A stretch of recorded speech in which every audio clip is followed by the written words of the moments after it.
Birds life है India के अंदर जो कि कलरफुल है, जिसके अंदर आप पीकॉक हैं, इसमें आपने देखा है वाइट पीकॉक भी है हमारे इंडिया के अंदर, और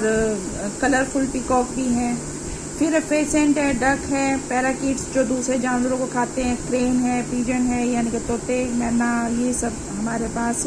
बहुत सारी जानवरों की, पक्षियों की प्रजातियां हैं, जिसके अंदर जो हमारे इंडिया है उसके अंदर हमें मिल जाती हैं। अब हमारे पास क्रॉप्स भी हैं, बायोडाइवर्स एनवायरनमेंट है हमारा, क्योंकि यहाँ पर गर्मी भी है, सर्दी भी है, हर टाइप का एनवायरनमेंट है, तो जिसमें अलग अलग टाइप की हमारे पास क्रॉप्स मिल जाती हैं। इसके अंदर हमारे पास कुछ एडेबल प्लांट्स हैं यानी कि खाने लायक प्लांट्स हैं। इसके अलावा जो हमने experimental and selected many medicinal plants, जो कि हमने बहुत सारे एक्सपेरिमेंट किया है, या फिर हमारे पास मेडिसिनल प्लांट्स हैं जैसे कि तुलसी, नीम, जो हमने अभी मेडिसिनल प्लांट्स के बारे में पढ़ा था।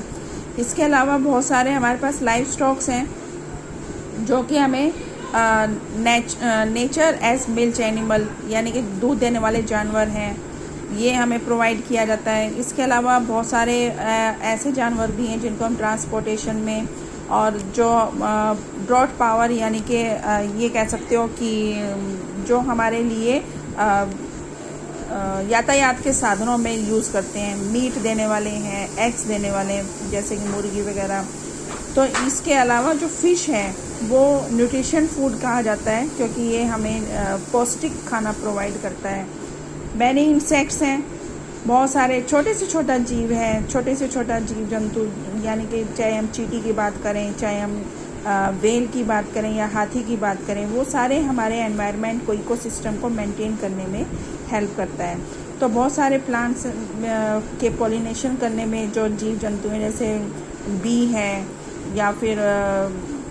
बहुत सारे जो बर्ड्स हैं वो इस पॉलिनेशन में हेल्प करते हैं। तो इसके लिए जो इनको कंजर्व करना हमें बहुत ही ज़रूरी है, क्योंकि हमने क्या किया है कि इनको, प्लांट्स और एनिमल्स को, ह्यूमन बीइंग ने बहुत सारा इसको नुकसान देना शुरू कर दिया है, यानी कि अपने फ़ायदे के लिए, अपना जो बेनिफिट देखने के लिए हमने इसको बहुत सारा नुकसान देना शुरू कर दिया है। तो जिसके अलावा मतलब जो हमारा इकोसिस्टम है उससे क्या हो जाता है, डिस्टर्ब हो जाता है। अब हमारे पास लगभग 1300 प्लांट्स हैं जो कि एंडेंजर हो गई हैं यानी कि संकट में आ गई हैं, और 20 स्पीसीज़ तो ऐसी हैं हमारे पास जो ख़त्म हो चुकी हैं। तो यहाँ पर इनको हमें बचाना भी है। तो मेन क्या है, हम नेचर के साथ, कुछ लोग ऐसे भी हैं जो कि अपनी ग्रीडीनेस को पूरा करने के लिए यानी कि लालच को पूरा करने के लिए, कमर्शियल पर्पस के लिए एनिमल्स को हंट करते हैं, शिकार करते हैं। कुछ उनकी खाल बेचते हैं, कोई उनका दांत बेचता है, कोई उनकी हड्डियों को यूज़ किया जाता है बहुत सारे मेडिसिन्स वगैरह में। तो यहाँ हम उसको कमर्शियल पर्पस के लिए उनको नुकसान पहुँचा देते हैं। तो अब यहाँ पे इसकी वजह से पोल्यूशन भी हो जाता है, क्योंकि हमने क्या किया, केमिकल इंडस्ट्रीज़ लगा ली हैं जिसका हम वेस्ट क्या करते हैं, जैसे चमड़ा उद्योग है, जहाँ पे चमड़े, जैसे हम जूते पहनते हैं तो चमड़े के होते हैं, या फिर लेदर जैकेट होती है, इन पर्स होते हैं, बेल्ट्स होती हैं। तो इन सब के लिए क्या होता है कि इनको धोने की ज़रूरत होती है बार बार। तो उस पानी को हम, जो हमारी नहरें हैं, नदियाँ हैं, इसके अंदर डाल देते हैं, जिसकी वजह से बहुत सारा एसिड या जो वेस्ट मटेरियल होता है वो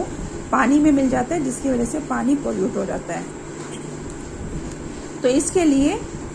हमने क्या किया, अपना प्लांटेशन ना करके हमने इसको अपने हैबिटेशन के लिए यानी कि अपना रहने के लिए, शहरीकरण के लिए, अर्बनाइजेशन के लिए, या फिर फसल उगाने के लिए हमने जो जंगल हैं उनको ख़त्म कर दिया, जिसकी वजह से हमने ये कह सकते हो कि वनों की अंधाधुंध कटाई कर दी है, जिसकी वजह से जो हमारी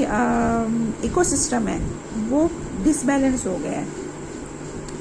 तो इन सबको बचाने के लिए, ताकि जो हमारा फ्यूचर है उसको सेव कर सकें, या फिर हम एक ऐसे एनवायरनमेंट में रह सकें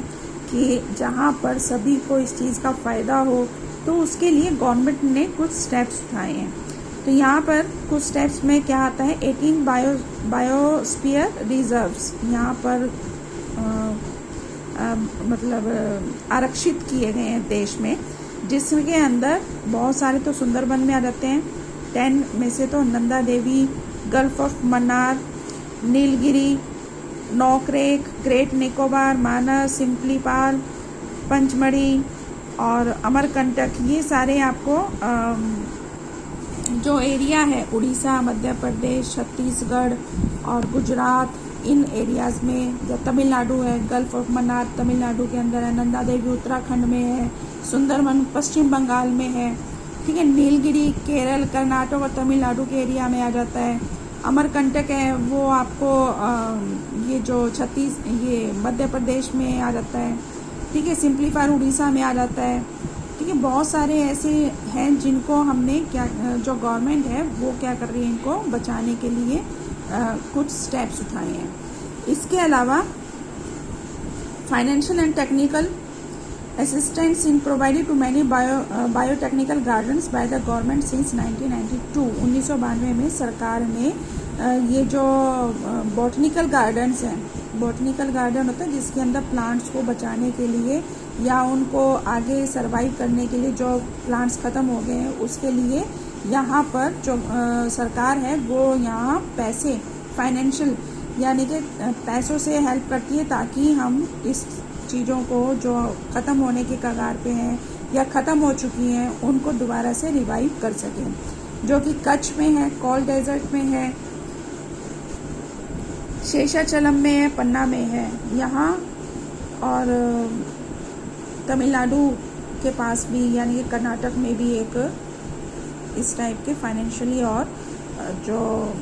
टेक्निकली है यहाँ पर बॉटनिकल गार्डन्स को गवर्नमेंट के द्वारा चलाया जा रहा है। अब कुछ प्रोजेक्ट्स भी बनाए गए हैं जिसके अंदर हमें मेन क्या करना है, इन सभी जानवरों को बचाना है, जैसे कि project tiger, project rhino, project great Indian bustard, एक टाइप का ये बर्ड होता है। और इसके अलावा बहुत सारे जो इको डेवलपमेंट प्रोजेक्ट हैं जो कि इंट्रोड्यूस किए गए हैं इंडिया के अंदर, और ताकि इनका मेन मकसद क्या होता है, जितने भी जो जानवर एंडेंजर्ड हो गए हैं यानी कि जो ख़त्म होने के कगार पे हैं, सीमा पे हैं, उनको बचाना है इसके अंदर। तो इसके अंदर इनकी हंटिंग को रोकना है ताकि कोई इनका शिकार ना करे, ठीक है। तो इसके अलावा जो नेशनल पार्क्स हैं, अब 104 नेशनल पार्क हैं, 566 वाइल्ड लाइफ सेंचुरीज़ और जियोलॉजिकल गार्डन्स हैं जो कि गवर्नमेंट ने इसको रक्षा के लिए यानी कि जीव जंतु की रक्षा के लिए सेट किए गए हैं। अब मेन क्या है, हमें क्या करना है, हमारा जो इकोसिस्टम है, जो नेचुरल है, जो हमारे चारों तरफ हमें इम्पोर्टेंस है, जो इसकी इम्पोर्टेंट है उसको समझना है, और जितना भी नुकसान हुआ है उस नुकसान को पूरा करना है हमें। और ये नुकसान तभी पूरा हो सकता है जब हम एनवायरनमेंट को बचा के रखेंगे, और जो अंधविश्वास है, जो हमारा ये नेचुरल जो इनडिस्क्रिमिनेट कर रहे हैं हम नेचर के साथ, उसको अगर हम ख़त्म करेंगे तभी हमारा पर्यावरण सुधर सकता है। तो ये कुछ गवर्नमेंट ने स्टेप्स उठाए हैं जो कि हमारे फ्यूचर के लिए या फिर हमारे वाइल्ड लाइफ सेंचुरीज़ के लिए या फिर इकोसिस्टम के लिए ये सारी चीज़ें इम्पॉर्टेंट हो जाती हैं।